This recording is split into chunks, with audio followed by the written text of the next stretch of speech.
So I feel like as we're coming to, the final class of studying Tanya together, it's really, I kind of almost like really important to think to ourselves um, how much Tanya has spoken to us as people, who we are, where we're at in life, the different stages, different challenges, the different struggles we have on our, in the day-to-day grind, the day-to-day basis, and to see ourselves in the book of Tanya, because Tanya, the Alter Rebbe, wrote as the foundation of Chassidus, Chabad Chassidus. So where can I see myself in this? And I'm going to put my disclaimer, not disclaimer, my warning, the end of class. Maybe each of us can kind of think of one way this class, spoke to us on a different level, or one way we found that any of these tools have been, practical and relevant with everything that goes on in life. So you have been warned. We'll take a few seconds to share at the end.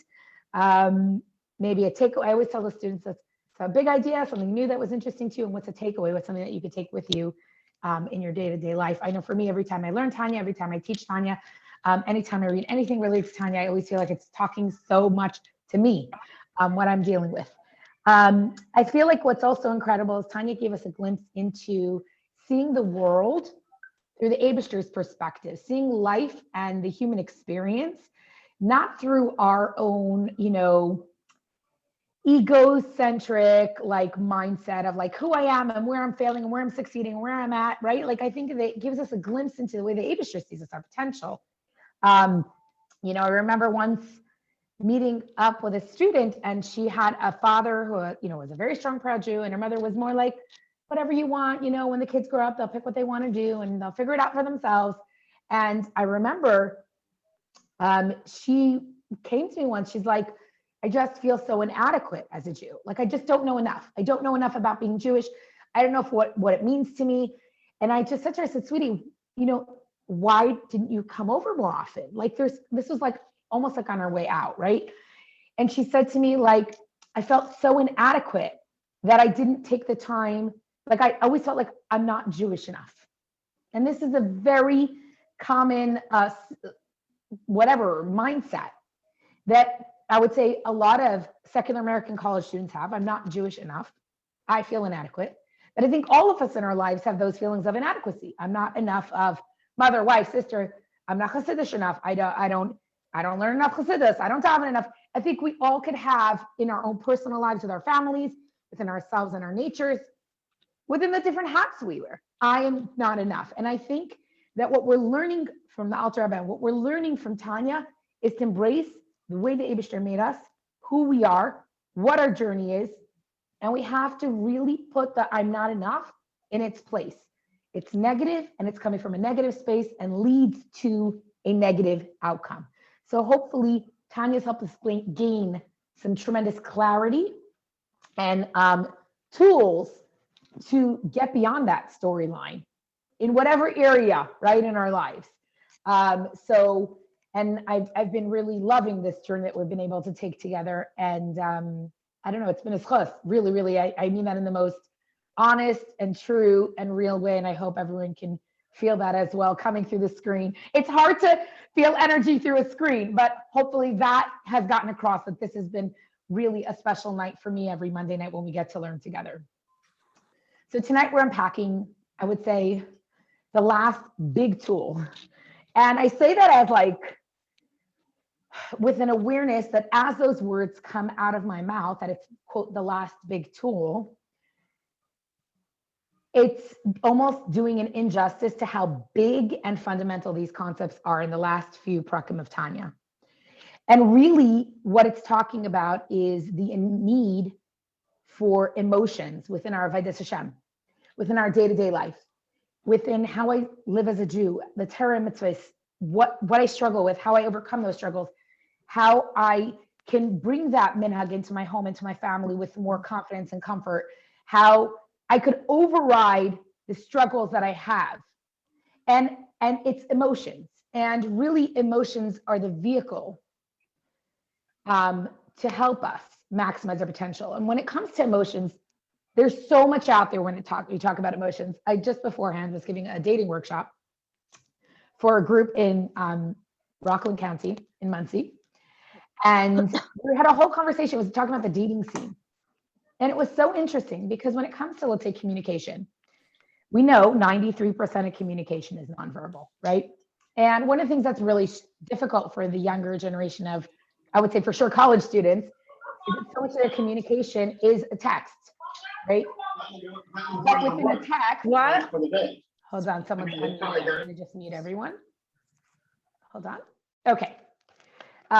Sorry, like I said, it's just a little distracting for me. And I know like when you log on, it's hard sometimes to make sure that we're all, that everything is good. Okay. So what's the challenge in this? Where do emotions come in? And I think it's something that I really see in a very, very strong way in the campus scene. Where emotions become more challenging is that there's so much of communication that is nonverbal.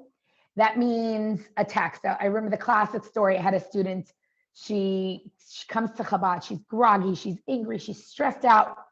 And I say to her, what's going on? She says, my roommate, not her friend. My roommate had a party last night till 3 a.m. and I have a big test and I'm so stressed, I'm so overwhelmed. And that's it. You know what I'm going to do? I am sick of her being inconsiderate. Next week, I know she has a big test coming up. I'm going to throw a big party. I'm going to invite a lot of people over. That's it. I'm done. I was like, really? Is that like the best solution? Like, did you discuss with her? She's like, oh, I didn't discuss with her, but I texted her. And look what she texted me. And I'm like, well, what did she respond? Sorry, won't happen again. I'm like, did she say sorry, won't happen again? Or just say sorry, won't happen again? No tone, no emotion in the text. And it's something that when we learn today how important emotion is, it's going to be clear to us how we communicate with others, how we have to be careful. Tone is energy. You walk into a room, you feel an energy. You walk into one space, you feel comfortable. You walk into another space, you feel intimidated. You feel overwhelmed. So we have to be conscious and pay attention to our emotions because they're there for a reason. And in this last segment, we're going to discuss how to develop emotions that are going to actually be fuel to help us operate, to help us navigate life, to help us maximize our potential, to help us fulfill why the Eibusher put us in this world. Okay. Now, tone has to do with, let's say you walk in and you see someone sitting there like this. Okay, that wasn't a Bernie meme. That was, you see people sitting that way. They're sending off a vibe. They're sending a message, right? They tell you, if you want to do public speaking, how you should stand and how you should, right? We send energy. There's energy that's exchanged. And from that energy, we gain insight into a person, emotion into a person. What's this person's emotional status, where they're holding, what's going on? So we know that emotions are huge in any relationship. Energy is huge in any relationship. Where does it take place where does it fall with our relationship with the Eibusher, with our Yiddishkeit, with maximizing our potential? And the reason I think it's important for us to understand that they're so interconnected, we could think there's Manya and my Yiddishkeit. There's Manya, let's say the shlucha, there's Manya the mother, there's Manya the wife, and then there's Manya on her own personal avodah and, trying to become the best version of herself, right? Or getting over personality traits that we need to work on, whatever, change, evolving, hopefully, becoming a better version of ourselves. And what's important is that we recognize it's all Kedusha, it's all Avodah. It's all part of why my neshama came into this world, why your neshama came into the world. Because me becoming a better version of myself as a mother, sister, friend, daughter, shlucha, has potential to be holy across the board. Me growing within my own inner world, right? Me growing within my own inner mindset and psyche and becoming healthier is also going to roll over into all the other areas of my life. Sorry about that. So it's important that we understand that we need to activate emotions and we need to pay attention to emotions, right? You ever had when a child came in and you could sense emotionally they were not in a good place? They couldn't articulate it verbally, maybe, but emotions really fuel action. And so they're really, really important. We can't ignore them. We can't suppress them. We can't pretend they don't exist. And chas v'shalom, a child is raised in a place that's just looking at something from a logical, calculated space. and they can't express emotion or read into emotion. There's a diagnosis for that. It's not healthy. That psychologically doesn't help them navigate the world. So we have to first highlight the space and the significance of emotion, and also where it takes place and falls into my relationship with the Eibishter. And here's where it gets tricky, because the Eibishter is beyond all of this. The Eibishter is not having a bad day and a bad mood, right? The Eibishter is infinite, right? Connected to this world in a very unique way, in the teva, or the hardwiring, or I would say not the design feature is concealment, okay? The Eibishter's presence in this world. We know the word olam, world, also has the word helem, concealment, in it. It's the same sheresh, which is mind-boggling. The nature of the Eibishter in this world, this infinite Eibishter, olam va'ed, olam, helem, is all the same word. So the way the Eibishter, this infinite Eibishter, is in this finite world, and us finite beings with a little bit of infinity within us, and a neshama within us, how do we grapple? How do we connect? How do we reconcile me navigating this space and connecting with an infinite Eibishter with? And so really, the Alter Rebbe is going to explain that if we use emotions as a vehicle, they'll help us with the intangible, with the abstract, with the things that are beyond, our understanding. So often we could look at emotions that we have and we try to fight them, right? It's coming from Nefesh Bahamas, it's coming from a negative space, but here we're going to learn that this is fuel. This is fuel to help us do everything better. And we cannot underestimate the significance and importance of emotions. I think as women, we could really relate to this because our emotions tell us a story. Now, sometimes the story they tell us, we need to put the mute button and put it right back where it came from. Go, avec, toxic, negative, you're not helping. But other times it's this extra bina, this intuition, this instinct that we see other people's emotions. We can't connect with other people. It's significant. We understand this. What we have to understand is that a world without healthy, it's very unhealthy when there's the ramifications for not cluing into the right emotional capacities and spaces are going on. And really what we're going to learn is that emotions will strengthen our actions. So this we relate to, right? We've discussed this mashal many times. Someone does a favor for you. They do it for you with real gratefulness, real gratitude, real joy, real simcha. You feel it. So it's no different with the Eibishter. When we are able to understand that every action, yes, of course, we said a ma'asehu ikar, action is the bottom line. We don't wait till I'm emotionally connected to making dinner to make dinner. I'm using the same analogies again so we can tie them into where we fall in place here. But what we have to understand is, yes, ultimately, every action, every mitzvah, every time I'm going out on a limb, every time I'm living as a strong, proud Jewish woman, mother, amongst Am Yisrael, every single action I take, I'm creating a dir b'tachtainim. But the quality of that dir b'tachtainim, how much light, how comfortable the Eibishter is, that's where our emotions come in. And we know the mashal that the Alter Rebbe gives is wings of a bird. What are the two wings? Two primary emotions of how we can relate to the Eibishter, how we can relate to God, how we can relate to our task in this world, how we can relate. Ahava, love, and yira, which is often translated as fear. Chassidus will say awe. So these are the two primary emotions. And from there, all the emotions, there's many derivatives, there's many subtitles and subcategories of it. But if you kind of go through how I feel towards the Eibishter, it's going to fall under either of these categories. Being at a birth and watching someone give birth, such a level of awe, right? Looking at your young child, such a level of love. So we can all understand these emotions and how they play. The issue is it's often complicated to see them as coexisting. They seem like there's Avas Hashem, love for Hashem, and Yiras Hashem awe or fear. Like they don't seem like they seem almost what? They need to coexist. They're both the most primary way that I can connect with the Eibishter. I can perform mitzvahs. I can live my tafkin in this world. Awe? How? How is this going to fuel me operating as that attempted Beinoni in a better way? How and how do I get there? Like, what does it even mean to have Yiras Hashem? What does it even mean to have Avas Hashem? And so in this section, the Alter Rebbe is going to unpack Avas Hashem and Yiras Hashem. And the Alter Rebbe is going to explain lower level of Yira, higher level of Yira, higher level of Ava, lower level of Ava, which we'll talk about. And the Alter Rebbe is going to explain how each of these, how do we get to a place where we could utilize these in our day-to-day life? And I think that there's so much to unpack here because the concept of Yiras Hashem, I mean, how much chassidus is there out there about this?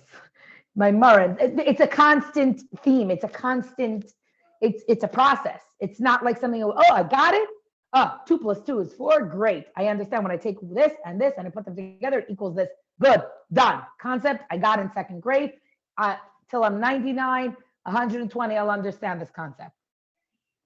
Yiras Hashem changes, shifts, evolves as we change and shift, evolve, because it's dealing with an infinite Eibishter. And I'm finite. And my love for the Eibishter at 5, and my love for the Eibishter at 12, my love for the Eibishter at 40, they may look different. So that's why I said it's hard to say that these little concepts are going to wrap up into this class, because they're not. They're like, we're just like scratching the surface of both of these ideas. There's tons to really unpack. But like we said, this is our drone's eye view. This is our bird's eye view, our overview of the Tanya. So what's important to do before you kind of unpack them is check in with yourself. What do I think about these ideas? I think often we either read stories as a kid, we heard a certain teacher speak a certain way, we learned to talk about it. We have different ideas when it comes to Avas Hashem and Yiras Hashem. I, in the beginning of this year, ended up through a very interesting series of Hashgacha Pratis, an interesting series of Hashem sending, whatever. I met a person very randomly. We all know not random, right? As Chassidim, we all understand that. I met a person, and it turns out that she was raised in a home where the main MO, the main gear, the main perspective of how we see our relationship with the Eibishter is Yira, fear. She could not wrap her brain around the fact that the Yamim Naran to me were not scary days where the boogeyman is waiting to catch me for everything and make sure that I feel really, really terrible enough that then I will correct my ways. She could not wrap her brain around it. We had a whole long discussion back and forth on WhatsApp. It was so hard for her to undo how she looked at Yiras Hashem and how she looked at her relationship with Hashem. So first step is check in with this. When I say Avas Hashem, love of Hashem, what does it mean? What about when I say Yiras Hashem? What does it mean to me? Because I remember I went to Beis Yaakov for 2 years. And one of the things that struck me was the way to live life as a Yid through the mindset of always waiting to be busted by the Eibishter. It's like the Eibishter's just waiting to catch you and see what you're doing. And it was like that was meant to inspire me. And I have to say, it didn't work for me. I always said that I think those 2 years in Beis Yaakov are what really made me a very confident Chabadnik, because I was able to really appreciate Chabad Chassidus in a very different light, having seen a different derech. Okay?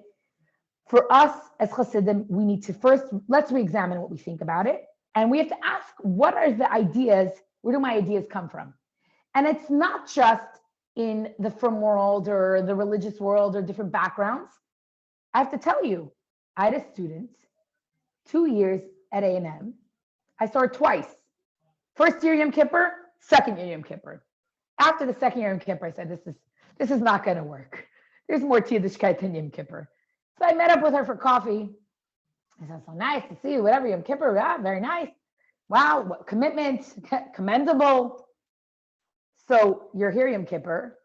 What about Simchas Torah? What about Purim?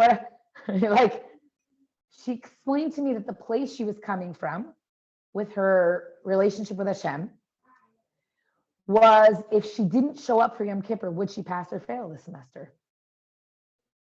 Would her family be healthy? It was so full of fear. And, obviously with the warmth of the Chassidus and the Chabad house, Baruch Hashem, that changed. She became quite a regular.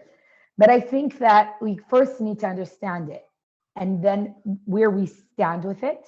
And then we have to see, how can I get myself to a place where I can see this differently? Because what do I think when I say these ideas? What do I think? What do I feel? The Alter Rebbe will then go on, and this is, by the way, me saying that we should check in on ourselves and understand how I feel about Avos Hashem and Yiras Hashem. The Alter Rebbe does not write in Tanya. The reason I'm saying it, because as I was turning to unpack this, and conversations I've had with different people throughout life about Avos Hashem and Yiras Hashem, I realized we come to this concept with a lot of, I'm going to say this word and it may be the wrong term, so please forgive me. It's called mind garbage. There's a lot of stuff in our mind about this term, and I don't know where it came from, what it come from. How do I redefine this as an adult? And sometimes we have to pull away some of the layers, say, what's really going on? What's the mental narrative in my head about this concept? Okay, that's why I'm saying, that's not a direct quote from Tanya. That is just me saying, before we take these two big ideas, Avos Hashem and Yiras Hashem, and understand them in a deeper way, we gotta say, where is this coming from? Where do I even stand with it? And then the next step, and this is from the Alter Rebbe, this is from Tanya, is really, we need to, in order to develop and strengthen both Avos Hashem and Yiras Hashem, there's only one way to do it. And that is, obviously there's many ways, but here we're going to focus on one way the Alter Rebbe recommends: contemplation. We need to bring our intellect into the process to understand and develop this Avos Hashem and this Yiras Hashem. Because they're big ideas, and we're finite beings, and we have a lot of ideas in our mind about it to begin with. So how do we understand it? So first, Alter Rebbe is going to explain that Yira, awe of the Eibishter, is first. In any relationship, there has to be a level of awe. The Yiras Hashem I would describe as a drawing back, and the Avos Hashem is a desire to be close. And I think we can understand that in our relationships. There are times we draw back. There are times we feel we need to feel close. And really, the reason this is the first point is because it's the point that will affect our behavior. And so in this relationship with the Eibishter, you ever watch the chassan walk to a chuppah? Are they scared? I hope not. I hope they're not scared to marry the person they're scared. They're marrying, otherwise we have bigger problems. I remember I had a non-Chabad friend who went to Chabad. She says, "What's with the Chabadniks? You walk to the chuppah like it's like what's going on? A levaya? Like, what's wrong with you people?" So I explained to her that there's such a level of kedusha, and a chuppah is a level of yira, a level of awe. I'm about to embark on this new level, a renewal of a neshama. I'm drawing down, the neshamas of the Rebbeim. There's awe. This is my Yom Kippur. This is tremendous. And I think as Chassidim, we can even understand the awe of standing before the Rebbe, whether we have this chus to or not. You watch a chassid, a giant, a millionaire, a billionaire, a gajillionaire, a top doctor, top politician. They stand in front of the Rebbe with awe, kedusha. They're drawn back from it. It's a very awesome experience. And with understanding, as the Alter Rebbe explains, that this yira, just like, remember we talked about the Ava Misoteres, this hidden love. Well, the yira also has yira Misoteres balev. There's a yira, there's an awe that genetically is hardwired within us. But like I said, there's two levels: higher level, lower level. And I'm not saying they fit neatly into columns, because there's probably within each gradations, right? It's not A or B. But a lower level of yira is like, Sormira, I'm so scared, I'm not going to do this. I'm scared of the Eibishter. And here's what we could ask ourselves. Do we want, let's say, to develop a relationship with our child? The only reason why the child's going to do what we want them to do or not do what we don't want them to do is because they're scared of us. Would that be a testament to the quality of their relationship? If the answer is no, it's not a testament to the quality of our relationship with Eibishter either. So that's clearly a lower level. A child that just obeys because they're scared to get punished, we're missing something. We're not giving the child that deep inner gut of a moral compass, of you're holy, you're kadosh, the world needs you, you're better than this behavior, right? Not like you're precious today, but you're holy, you're right. It's a lower level. Like I'm just going to do it because I'm going to get busted. And it's interesting. Rabbi Yechanan ben Zakkai, he gave to, and the author writes this in Tanya, but Rabbi Yechanan ben Zakkai gives a bracha to his talmidim. He says, may you have fear of the Eibishter the way you fear someone else, right? You open it, you get home. You put on your tichel, you open the fridge, you're starving, you're running, you open up the leftover cold Chinese, you grab a few things with your fingers, take a thing of soda. Okay, whatever you do. I don't have leftover Chinese or soda, but you understand what I'm saying. You quickly grab some. You're doing it because you're comfortable. You're in your own space. Your guests coming for Shabbos, you're not opening the fridge, chugging soda from the fridge or the seltzer can and putting it back. Your own home, we act differently. And Rabbi Yechanan ben Zakkai is saying, look. I give you a bracha. Act daily as if the way you act when you think someone else is watching. Right? And we know Pirkei Avos says, know where you come from, know where you're going, know who you're going to have to give a din cheshbon. It's humbling. It's very humbling. But that's still all a lower level of yira. Right? It's still lower level. Okay, Rabbi Yechanan ben Zakkai is offering that as advice to his talmidim. I'm pretty sure that's high level stuff, right? It's not for preschoolers. But Chassidus gives us just a whole shift of how we see our relationship with Eibishter and our potential and who we are. And this is a higher level, Yira Ilah, a higher level of Yira. What is this Yira Ilah as opposed to the Yira Tata, the lower level of Yira? Yira Ilah is just an awareness. Wow, I'm nothing. The Eibishter is everything, everywhere. Who am I? Who am I? I remember years ago, and I actually looked for it today to show you guys on the share screen, you ladies, and I couldn't find it. I searched everywhere. I thought I saved the link somewhere. I remember 2-3 years ago, it was going around on a Facebook. It was like a very short clip, maybe a minute. And it was showing, it was the world. It was showing, let's say, a street on your block. You ever did this on Google Maps? It's worth it, kedai to try, where you're in your city, you mark your city, and then you do the zoom out world view. And it zooms out, and you see your city shrinks, your country shrinks, the world shrinks. It's tiny. So this video went further. It wasn't just zooming out from your little block or your little city, your little pin drop to the globe in the universe. It zoomed out and showed the world in context to all the other planets, and just zoom out. And it was a dot, a pin drop. That's awesome in a real way. That is awesome in a real way to really understand the level of our, I would say, our smallness. There's a whole world. There's an Eibishter that's involved in everything. I am Batel. I'm literally just a vehicle for the Eibishter to bring light into the world. My entire existence on this planet is so I can bring light into the world. And that is a very, very humbling and awesome reality. And this Chassidus teaches us. This Chassidus gives us. Chassidus gives us this understanding that we are who we are in the context. Do you remember in class 1, I mentioned that on the one hand, Tanya gives us a whole journey inward to our inner world. And on the other hand, it gives us a journey way beyond ourselves. This is a high level of Yira. Comes from a very deep and high level of Yira. What's interesting is, aside from this high level of Yira, we need to understand that if we have it, then we behave differently.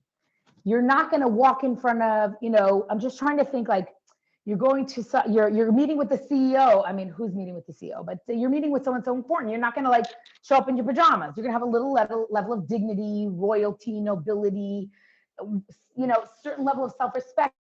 For us, this is when we understand that this respect, this awe is first, then we have space for the love. That's the foundation of the relationship. So let's see this yira as respect, a deep level of respect. Again, higher level, lower level, really contemplating and understanding the greatness of the Eibishter. You ever stood at the Grand Canyon? You know how small you feel? You feel tiny. You get on a plane and your tiny plane is flying in the universe and the atmosphere, the world is so tiny below. It's a real, you ever stood in the, I don't know, New Mexico and looked up at the sky and saw the stars, the grandeur of nature, the Eibishter, the one. That's pretty awesome. And so there are ways to get this, but we need to understand that that is a level that takes work, but it's there. Like we said, just like that Ava Misuteres, that hidden love is there, the Yira is also. And go back again, back to the relationship you have. In the relationship that you have with the people around you, do you just want your spouse to hear you out and do what's good for you because he's scared of you? That would really be not a healthy relationship. It's a relationship that probably should sit with a therapist. Again, pro therapy, I'm not throwing shade at therapy. There has to be a little respect. A relationship that just has love is a problem. There has to be a level of respect. And so understanding that the entire world comes from the Eibishter and that I am a part of that. I remember once there was a discussion going on with a group of shlachos, and there was like, I don't know, there was a typical, it was a farbrengen, it was late night, it was many years ago, and there were, all the burdens of shluchos and finances and this and that and living, they're raising their kids everywhere. And someone turned to me and said, "Man, you're very quiet." So first of all, I happen to be, I don't think our life is full. The Shabbos, a student asked, "What's Mesiras Nefesh?" So Menachem was here with 9 friends, came in for Purim. It was incredible. My students just got to witness a real chiddush farbrengen, and they were mind blown that bunch of boys could just sit together and sing and wish each other well and then discuss. They were like, they're just being. There's no agenda. I'm like, yeah, it's really a gift. But one of the students asked, he came and said, "What's Mesirat Nefesh?" We opened the blue chumash. It's the Kas Chumash, one of the chumashim. There's Sichas Chassidus woven in. And so one of the Bachrim starts answering, Mesiras Nefesh is living in College Station. You see the rabbi, the rebbitzin, they're living here, no kosher food, and I'm like, I don't know, I don't think we have Mesiras Nefesh. Like I don't see it as Mesiras Nefesh at all. And that was my answer to the girls. The shulchan said that farbrengen, and I said, I don't know, I don't see my life. I think we have a tremendous chus. And I remember saying at that farbrengen, the Baal Shem Tov met with the Neshama Mashiach and said, "When are you coming?" I, little old Manya, Pisher in College Station, has a part of L'chshei Futza Meinesecha Chutza. Each and every one of us, where we are in our homes, in our Houston, our community, in our families, could bring Chassidus out to our children, to the world. We're part of that meeting that Baal Shem Tov had with Mashiach's Neshama. How awesome. And so I turned to the Bacher on Shabbos, who was very innocently being very complimentary. And I said, I don't see this as Mesiras Nefesh. We're living the best life. We're literally daily part of something that was so big. There was vision, the world's vision of bringing Mashiach, of bringing Yidden closer to these Yidden. It's their neshama, their journey, their chassidus, their Torah. I have a hand in that. I know, sometimes people say, "Oh, so how many Baalei Tshuva did you make?" I'm like, we don't make anyone anything. I don't have a golden wand. I don't have a magic bullet. I don't have a crystal ball. I don't even have a hypnotizing stick. I will now hypnotize you to not eat lobster anymore. So I always say, you mean how many neshamas journey do we have the chus to be a part of? That's a different question. But I think that this is something in all of our lives, when we're filled with this awe of understanding that little old me, sitting in Houston, Texas, or College Station, Texas, or wherever we are, My day-to-day action is part of the Eibishter's vision for this world.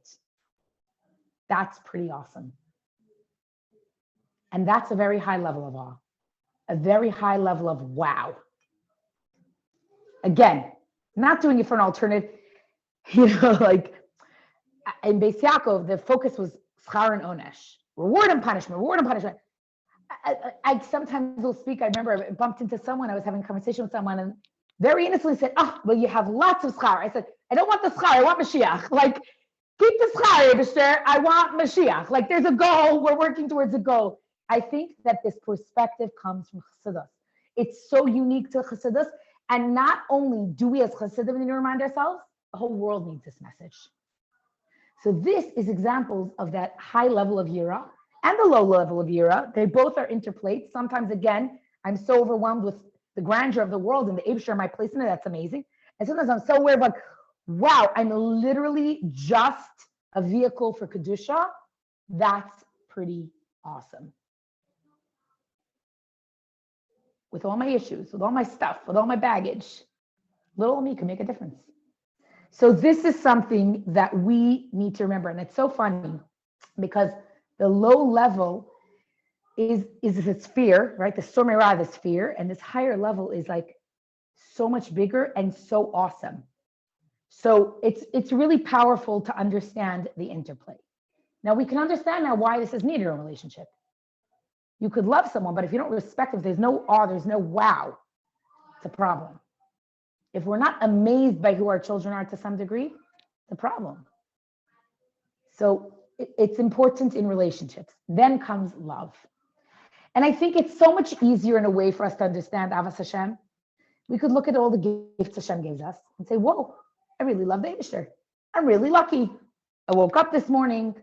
I have kayach. I have food. I have water. I have electricity. We all have a new appreciation for those, Really, this relationship's really working well. And so the love, there's the lower love and the higher love. The lower love is I look at my life, I look at all that I'm grateful for, right? We stop in the morning, we say Maidani, we're grateful for our day, we're grateful for the world, we're grateful for the gifts in life, literally proven scientifically, psychologically, neurologically, being grateful, appreciating the gifts you have. Okay? It's healthy for us. It's good for us. But it also creates this mirror. And the Alter Rebbe is going to give a mashal of a pauper. Pauper sitting on the street, feeling whatever, dressed in rags, sitting on a pile, who knows what. The king walks by, and the king looks at this pauper, and the king reaches out to this pauper. Come to my palace with a smile, with warmth, put on warm clothing, have a meal. What's going to happen to the pauper's feelings towards the king? He's going to feel love for his king. We all can feel love for our king, love for those in the world around us.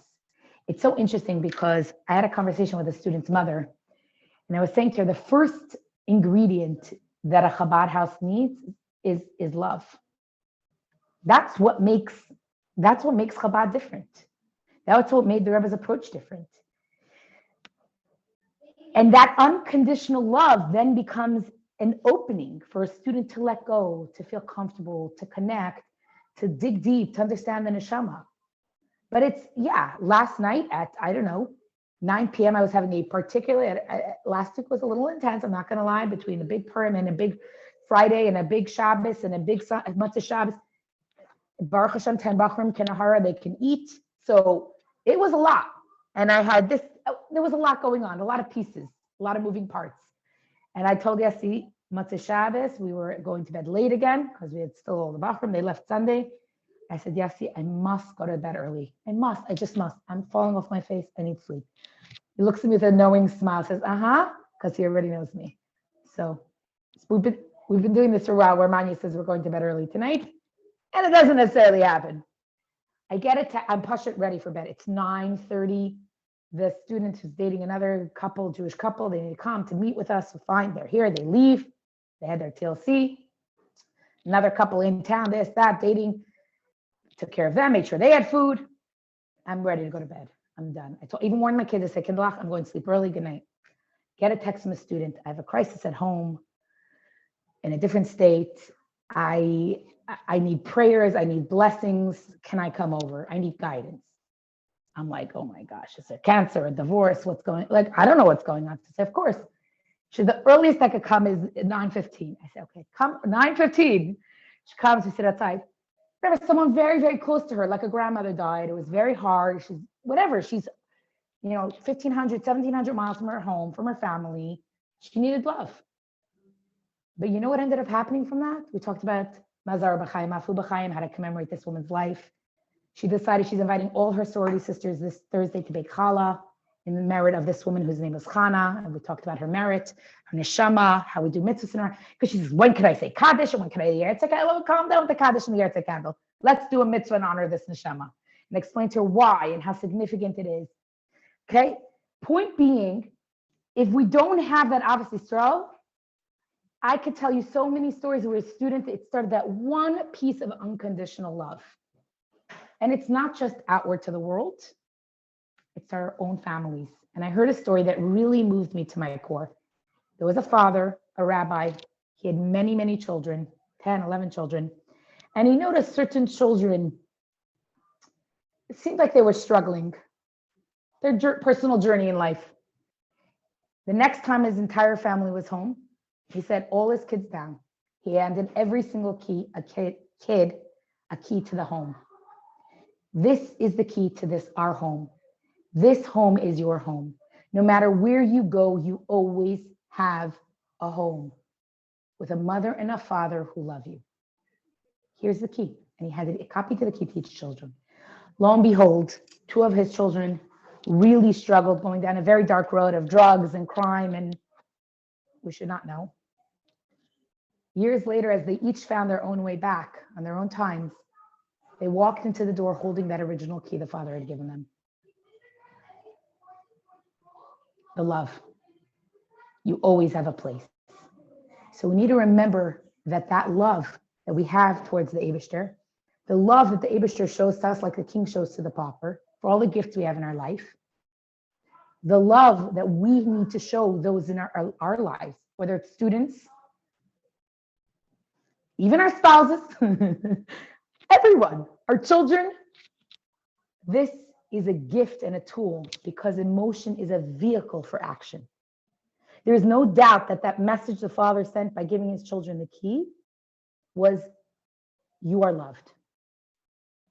And that story stuck with me. I don't even remember where I heard it, when I saw it, but it stuck with me so deeply because here was someone who understood. I cannot control my child's journey. I cannot control where they end up, but I can control the fact that they always know they have a home and that they are loved. And the Eibishter shows it to us. And so in our avodah, in how we live our lives and how we do what we need to do, we need to remember that ahava and how essential it is.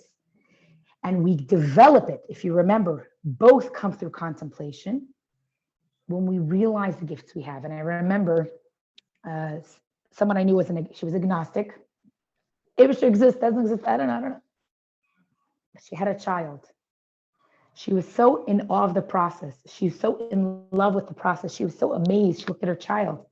She said, this taught me to not just love the child, but love the fact that I was able to bring this child into the world, that Hashem, that there's a God that helped this happen. That's a powerful example how the awe of the process of carrying a child and delivering a child, the love for the child affected her in a way that she was able to love the creator of the child, which is the Eibishter. So it's a high level of, it's yira, it's ahava, high level and low level. Because a high level of ahava means I just love the one who gave me this. Yeah, I like this, but look what the Eibishter gives us in our life. And the higher level of ahava is I just love the Eibishter. So when I could look at myself, and when I could say, when I'm beating myself up, you know what? The Eibishter loves me. He picked me up from the streets in my pauper clothes and said, you are holy. You have a mission. You have a family. You have things. The world needs you. And we most importantly need to give that message over.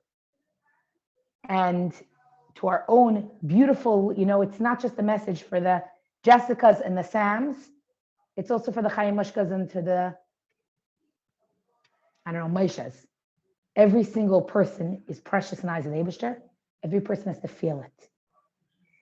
So let's all try to see for ourselves how we could do it, because it's definitely through these emotions that we can then develop and intensify the actions of how we operate. Moving it, because it's important to understand that basically intellectual contemplation really leads to us serving Hashem better. So can you imagine if we took 5 minutes a day? I'm not talking about during davening or when we're mumbling Shema and we're collapsing into bed, even though Shema is obviously powerful and important. And I'm not putting a stamp on mumbling Shema as you're collapsing into bed. But if we gave 5 minutes each day to think to ourselves, in what ways can I strengthen my Yiras Hashem, my Avos Hashem? 5 minutes. When we struggle with a mitzvah or with who we are, we'll even see ourselves differently. And certainly if we see ourselves differently, we'll be able to see our children differently. Certainly our spouses and the ripple effects of everyone else we have to interact with. And really, the next kind of point that the Alter Rebbe is going to make after he focuses on this Ava and Yira, and I know I feel almost like incorrect doing Avas Hashem and Yiras Hashem, such a mild job, because they're such big concepts. But hopefully we said this is like a teaser to help us want to learn more Chassidus and help us understand the uniqueness and the gift that we're Chassidim, that we have Chassidus, that we have Torah, that the whole world needs. Okay? So, but moving on, I shouldn't say the last concept, the next concept we're going to really kind of circle to is really how do we, if we understand the Avos Hashem and Yiras Hashem as fuel to intensify how my avodah is and how I operate. The next thing is, how do we look at our nefesh habahamis? Usually, it's like kind of this thing that's there. It's really annoying, and it could be the enemy. It's not. We don't have to beat it into submission. It's beautiful fuel. It's not a liability. Our nefesh habahamis is not a liability just sitting there waiting to get us in trouble. Let's see our nefesh habahamis differently. Let's understand that the fuel that the nefesh habahamis has, you and I can elevate to a better place. It's the same way we need to see the character traits in our children, right? It's, as I mentioned, the mimer that Yassi and I, L'Kutei Torah that Yassi and I were studying sometime in the summer quarantine, it became a whole full day discussion in our house, was the way the Alter Rebbe defined, passed later on after Tanya, the concept of a chesaron. When we see a chesaron in ourselves or we see a chesaron in someone else, remember, chesaron comes from the word chaser, missing. There's a need that's missing. There's something, an unmet need. And when we see it that way, we don't see it as this. So even within ourselves, I have a chesaron. Okay, so it's an unmet need. What can I do about it? But seeing it just as this annoying liability, a bad person, a bad character that I just have to stomp out and rid myself of, it's not our avodah. And you know what's interesting? The Alter Rebbe in Basi Lagani, when the Alter Rebbe is discussing the avodah of Darash V, the Alter Rebbe really discusses, and we talked about this a little bit last time, really just about refining the physical world. This is our Dar's refinement. So then the Nefesh HaBahamis sure can't be the enemy. I need the Nefesh HaBahamis. So when we understand that that's our generation's avodah, it's not all just about hiskafia, don't do, don't have, don't eat, don't whatever. There's an element of hisapcha, which means you and I could literally transform, like v'nahapachu, transform, turn upside down, reveal what the Kedusha is in this world. And when we do that with love and respect, awe, fear, yira, and we look at ourselves that way, like we should be wowed by how we're these holy neshamas, the Eibishter created. You know, I recently got a child asked me, what do you do when life is so hard? What's the point? I'm like, you're way too young for this question. But of course not, because the child's asking it. So clearly the child's not too young for this question. And I didn't focus on answering, oh, the world is not hard, or no, you just need to look at the positive. It's a real question from someone who is really frustrated. And the answer is, you are so precious to Hashem. even with whatever is challenging, Hashem wants you, loves you, needs you. Can we give our kids the fire, the passion? This is something that comes up a lot when I talk to Chabad teenagers. The Eibishter needs you. Our generation is relying on you. Got to remember that about ourselves too. We're not just passing through. Every day there's a deep intentionality of why we're here. And we need to be in awe of that. We need to be wowed by that. And if we could live that way and we could help others live that way, then I think we can navigate the tumbles, the ups and downs of life. I am in no way suggesting, and I know we're coming in on an hour, I am in no way suggesting this is easy work. This is deep work. It's daily, hard avodah. I think we just had a little sip from the vast ocean that is Chassidus. Really, I feel like every time I'm about to teach, I'm like, I can't do this justice. There's so much there. There's so much there. So much there. So much there. But we took a sip. But hopefully, it should give us a taste of why we want to continue learning, and why we have to continue nourishing our neshama, and why we have to continue to grow and infuse ourselves, and why we have to remember that we're not meant to be perfect. The Nefesh Bahamas is there for a reason. Our neshama we keep nourishing. We need to get rid of this false sense of perfection. Just remember, it's every day and every mitzvah and every opportunity. And we have to remember that all of this circles back to the longest speech given in the history of humanity, Moshe Rabbeinu. What does Moshe Rabbeinu say? What does Alter Rebbe quote in the opening of Tanya? Ki karayv elacha hadavar ma'od beficha uvavavcha lasaysay. Torah is chassidus, Torah, your essence, your potential, who you are, your neshama. Karayv elacha, it's very close. It's not far, abstract, intangible. And hopefully I did a little bit of justice to some of these very big ideas in chassidus, that we could see, Karayv elacha, it's close to me. It's mine. I see myself in the pages of the Tanya. I could see how this is talking to me. I could see, Ashrenu Matev Chalkeinu, I'm a chassid, I have chassidus, I can understand my connection to it, how it helps me in my day-to-day mishigasin of life, right? Beficha v'lavcha l'saysay, my thought and my speech and my actions. And that's where the Eibishter wants us to shine. That's what the Alter Rebbe is saying. Don't wait to have a perfect alignment and perfect, it doesn't exist, like haya v'lai nivra, not within humanity. But what it does exist is daily work, daily grind, and it's deep, deep process. And it's the gift that Chabad is. Chachma, Bina, and Das, using the intellectual capacity, the understanding, that hopefully you've gained some level of understanding over these 9 weeks together that could impact my thoughts, my speech, my action, and ultimately how I live day to day as a Yid. And this is, if we can really let this sink in, we can understand how our emotions, they're not just going along for the ride, and the struggles we have are not just like part of happenstance, it's part of the vita that the Eibusher is giving to us. Then I hopefully think that we can live it and share it.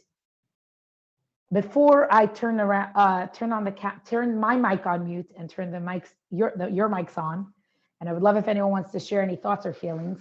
I want to thank you for giving me the tremendous chus to take this beautiful journey together. It's really, really a very humbling chus. I don't say that. Anyone who knows me well enough knows I don't just say things I don't mean ever. I really don't. It's like, if it comes out of my mouth, I mean it. I don't know how to not. Except when you're showing up Friday afternoon. No, you could show up Friday afternoon with 30 people, but if it's the first time I'm meeting and I'm wearing a tichel, I may say I'm happy to see you, and I may be thinking, oy vey, but that's my ego, right? And I want to show you, just because I got asked from a few people, there's a wealth of ways to continue learning Tanya. So I'm going to show you, and I'll send a picture and dump it in the group, some of the books that I use and I love that really speak to me. They could speak to any learner at any stage and any age who wants to learn Chassidus and grow in Tanya. And there's not in any specific order, and there's for sure more books that I have at the Chabad house that I didn't bring here, that there's more. And we're so lucky that we live in a time where just an Instagram account, there's 2 girls that do Tanya in 1 minute a day. In-Betweeners Anonymous, they do a magnificent job synthesizing big concepts into 1 minute bite-sized talks. My niece, has her the Tanya project with also incredible ability to tap in and learn Chassidus. I feel like Tanya's been brought down so practical because we need it so badly. It's like what the Alter Rebbe says in the beginning when someone questioned how Alter Rebbe could pull Chassidus out there like this. And Alter Rebbe says, the mashal we said in the beginning of the king was so sick. The only way to cure this, the king's son was so sick. The only way to possibly cure him was one doctor said if we take the precious stone, crush it and turn it into liquid, and one drop goes into the prince's mouth. And our generation, we need not just one drop, but we need a lot of drops. So I'll show you some books in no order, no preference order. So we have this one, Sparks of Tanya. I'll send a picture of this list so you don't have to write it. Sparks of Tanya is amazing, excellent, simplified guide to knowing, understanding, and applying Chabad philosophy. Excellent book. This one, also known, GPS for the Soul. Very easy reading with a lot of great concepts, great ideas. Each one's going to speak to a different person. Clear, easy to understand exploration of the Tanya's essential concepts. So you see, each one is different. This is nice Shabbos reading. We, of course, have Chaim Miller, Practical Tanya. This is book 1. There's, I think, book 2 and I think book 3. I'm just showing you what I have here. And we also have Themes in Tanya. I'll send a picture of all of these. Study of the central topics of Tanya, the classic text of Chabad Hasidus. And this one, which is so unassuming in size, but so rich in content. Tanya in a nutshell, an easy to read synopsis to understand and review Tanya. The 1 minute account is In-Betweeners Anonymous. I really, really like, it's 2 young girls in seminary last year started a movement to share Tanya.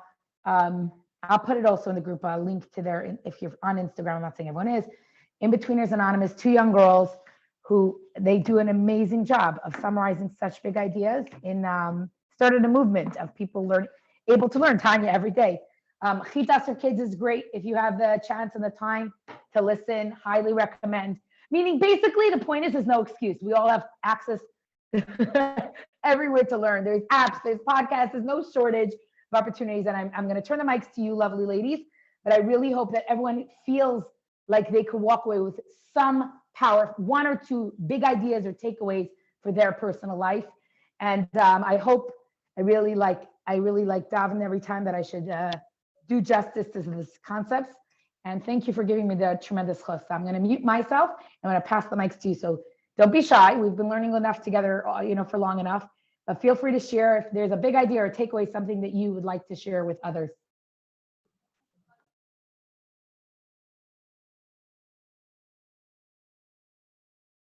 Question is, who's going to go first?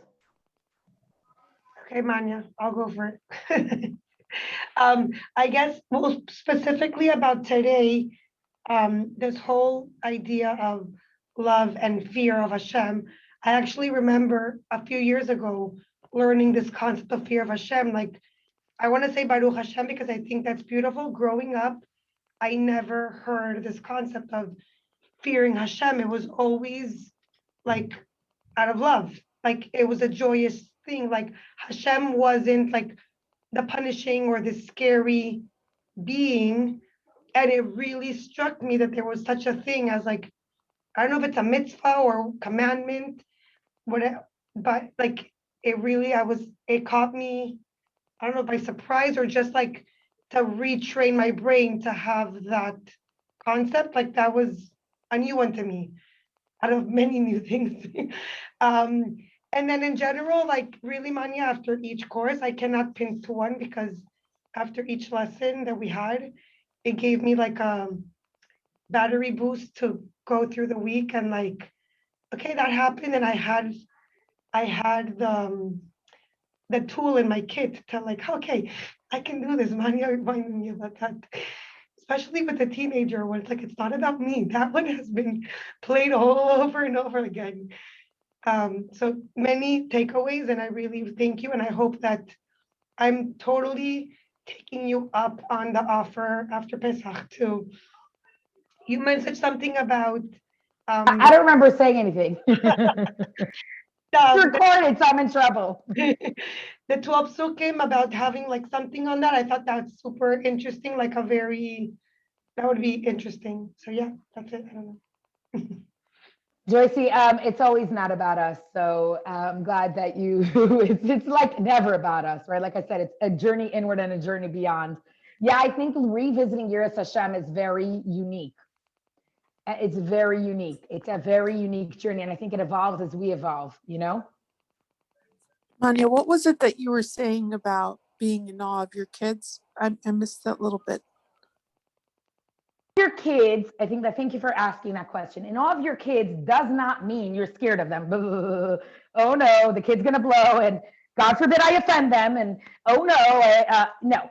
Awe is like, wow, this is a child that the Abishter gave me. This is an neshama, chelek elokami ma'amamish, that Hashem has gifted me to bring into this world. That is awesome. That is awesome. That's different than love. Love is, I'm so proud of you. I love you so much. It's so cute. So cute. Oh, I was like, whoa, who is this incredible human? Watching your child unpack kaichas that Hashem gives them, overcome struggles that Hashem gives them. That's awesome. That's what helped me with my anxiety. You know what? You view them as godly creatures, not as your children. You know, Yeah. they're on loan to us, essentially. We are chosen by the Abishter, and I think this was so resonated with me when I carried my triplets after I had them. I was merely a vehicle to bring these three neshamas into the world. It was so clear to me because there was nothing else I could do but be a stagnant vehicle. I couldn't move. So it was so clear. I was so in awe of Hashem chose me to bring these neshamas into the world. Like, that is awesome. And I'm not saying just because it was three, but like, it's for one. Every child, it's awe. And that's what I mean by that. So yeah, and letting go, and again, perfection's not even a goal. I really think if we could remind ourselves that again and again, it's going to really help us. So I'm glad you asked that question, Yudit. Thank you for asking me to clarify. And on that same line, I love how you told us when a child is like so angry at you for some reason, you say, look, Hashem thought that we are the right parents for you and you are the right parents for us.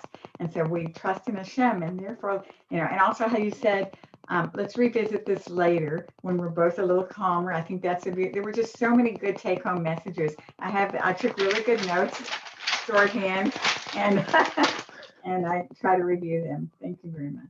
Oh, I'm glad. I hope that it's hard. By the way, I think the let's visit this later is good in any relationship.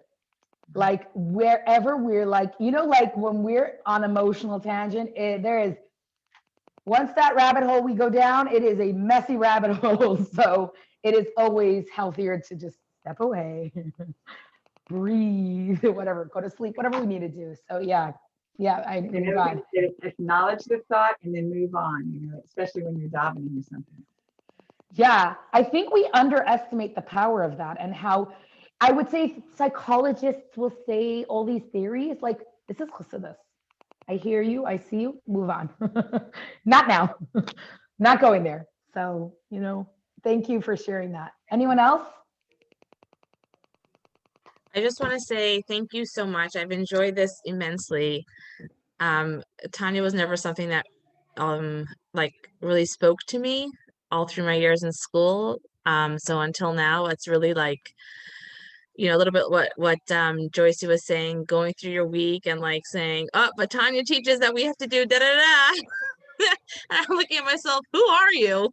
But it's so nice. And I'm even turning to my kids and saying, like, and Tanya teaches us that, the midas are like this and this. And it's like, it's the best way to have things at the tip of your tongue, Yeah. So and it's ours. It's really been so nice and so enjoyable and so practical, and really thank you. And yes, definitely after Pesach, we're going to continue. I just know it. Oh, she just knows it. Baruch Hashem. Listen, I want to say, Malki, that for me, I actually have tons of notes, and one day I'm going to put it into a book. So maybe I'm saying it publicly, it will become a thing. I really want to, I feel like Tanya has shaped so much of my style of parenting that I feel like I needs to be documented, like, because it's just so, it's all chassidus. Like, I feel like we're all grabbing at every parenting book and parenting philosophy, and chassidus gives us the tools we need. So maybe I'm saying it now, but it's like one of the things that's on my like to-do list. It's on the bottom of the list. It's not so high up on the list because Baruch Hashem, there's enough things higher up on the list, but it's definitely something we need to figure out how to do it. Anyone else? Oh, right. Hi, sorry, you're not Malki. I knew that. That's okay. Sorry. It's late. It's been a week. I feel like it's been 2 weeks. Go ahead. Anyone want to jump in? No, I just wanted to say that I also heard you say that you wanted to maybe talk about the 12 Sukkim. So it was 2 people that heard it for sure. Okay. Well, we'll see. We'll see. God Hear it, willing. but I would love if you did Yes. that. Huh? I said I did not hear that part, but I would love if you did. So honestly, the 12 Sukkim are like, they're like such foundations. I mean, look, half of them, 3 of them or 4 of them were in Tanya. So clearly we understand why they were chosen by their other.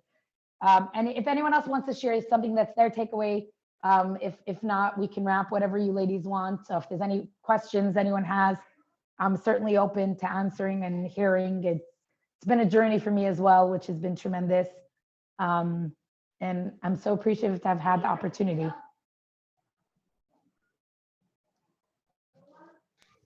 Anyone else? Okay.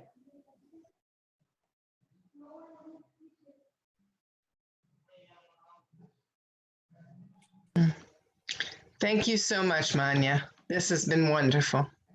Really fabulous. Thank you.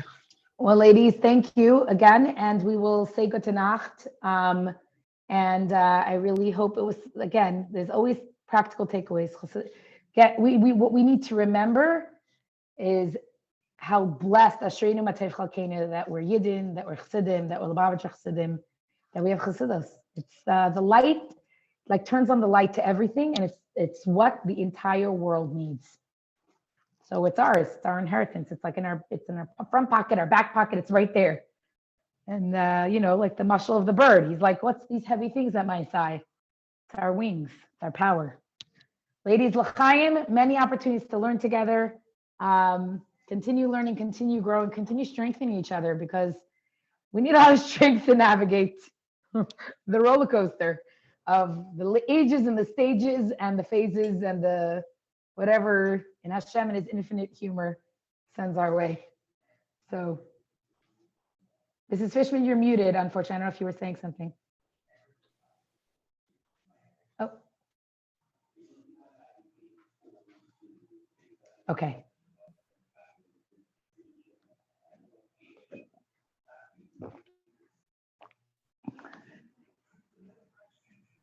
All right, ladies. Gute Nacht. It was a pleasure. Thank you for giving me the tremendous chus. May we continue onward and forward. And ultimately, all of this learning should bring it to Maisa B'Payil, to practical action, so we could bring Mashiach. Because at the end of the day, we have a lot of work to do. And the world needs more and more light and more Kedusha. Gute Nacht.